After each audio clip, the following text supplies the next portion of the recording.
পুরো বাংলাদেশ যেভাবে উত্তাল হয়ে উঠেছিল, আমরা ভেবেছিলাম ইন্টারিম সম্ভবত সিদ্ধান্ত নিয়ে এবার বিচারটা করবে।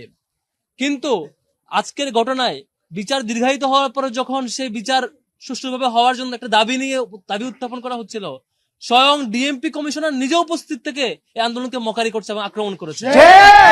এটা দায়িত্বশীল জায়গা থেকে একটা নির্লজ্জতার বহিঃপ্রকাশ। এবং ইন্টারিম গভর্নমেন্ট দীর্ঘ অনেক সময় পার হওয়ার পর একটা সুশীল একটা বিবৃতি দিল। সম্মানিত বন্ধুগণ, এর বিপরীতে ডাকসু থেকে শুরু করে প্রত্যেকটা ক্যাম্পাসে বিক্ষোভের ঘোষণা হয়েছে। চাকসু, জাকসু, রাকসু প্রত্যেকটা ক্যাম্পাসে ঘোষণা হয়েছে বিক্ষোভ মিছিল হবে এবং আমরাও ঘোষণা দিয়েছিলাম গণজমায়েত হবে। কিন্তু ইনকিলাব মঞ্চের যে দায়িত্বশীল বৃন্দ, তারা আমাদেরকে বারবার ফোন দিয়ে অনুরোধ করেছেন, তারা আশঙ্কা করছেন এখানে একই সাথে পুলিশে যেমন আওয়ামী লীগের একটি অংশ উস্কানি দিচ্ছে, তারা বারবার আক্রমণ করছে, শহীদ হাদিকে নিয়ে মকারি করছে, আমাদের আন্দোলনকে নিয়ে মকারি করছে, জুলাইকে নিয়ে মকারি করছে। সেই একটি সুপ্ত গুপ্ত অংশ যারা আওয়ামী লীগ ছিল, আওয়ামী লীগের অংশ ছিল, তারা পুলিশে রয়ে গেছে। ঠিক একই সাথে শাহবাগের জমায়েতের মধ্যেও আওয়ামী লীগের একটি অংশ সেখানে অংশ নিয়ে তারা এই আন্দোলনকে নস্যাৎ করে দেওয়ার, ভিন্ন পথে পরিচালিত করার ষড়যন্ত্র করছে।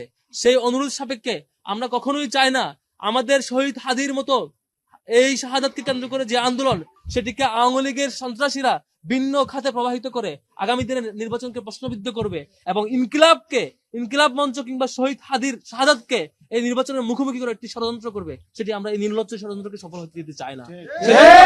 সেজন্যই আজকের আন্দোলন ইনকিলাবের অনুরোধের কারণে আমরা আমাদের ক্যাম্পাসে সংক্ষিপ্ত করছি এবং অন্যান্য ক্যাম্পাসকেও ইনকিলাব মঞ্চ অনুরোধ জানিয়েছেন। আচ্ছা, ডাকসুর পক্ষ থেকে অন্যান্য ক্যাম্পাসকে অনুরোধ জানাবো আন্দোলন সংক্ষিপ্ত করে এই আওয়ামী লীগের ষড়যন্ত্রকে যাতে কোনোভাবে সফল হতে না দেওয়া হয় এবং একই সাথে সামনে অন্যান্য আয়োজনের মধ্য দিয়ে শহীদ হাদি হত্যার বিচারের জন্য অন্যান্য আয়োজনের মধ্য দিয়ে ইন্টারিমকে বাধ্য করা হবে, যাতে করে জাতিসংঘ কর্তৃক স্বাধীন একটি কমিশন করে বা তাদের ব্যবস্থাপনা অনুযায়ী অন্যান্য রাষ্ট্র কিভাবে সম্পৃক্ত হতে পারে এই হত্যাকাণ্ডে, কিভাবে অন্য খুনিকে তারা পার্শ্ববর্তী রাষ্ট্র আশ্রয় দেয়, সবকিছু বের করে নিয়ে এসে সত্যিকার অর্থে এই খুনের সাথে কারা জড়িত দেশীয় এবং আন্তর্জাতিক সবাইকে খুঁজে বের করে আনতে হবে। সে দাবিতে আমাদের আন্দোলন জারি থাকবে ইনশাল্লাহ। আজকের মতো আওয়ামী লীগের ষড়যন্ত্র যাতে বাস্তবায়িত না হয়, নির্বাচনকে বানচাল করার জন্য যে ষড়যন্ত্র তারা করছে, প্রশাসনকে এবং আমাদের জনগণকে পারস্পরিক মুখোমুখি করে দিয়ে এই পুলিশে গুপ্ত থাকা আওয়ামী লীগের একটি অংশ এবং শাহবাগে জমায়েত হওয়া আরেকটি অংশ, ইনকিলাব যেটি বলছে ইনকিলাব মঞ্চ, সেটি যাতে সফল না হয় এবং সেটি যাতে সফল না হয় সেই চেষ্টা আমাদের থাকবে।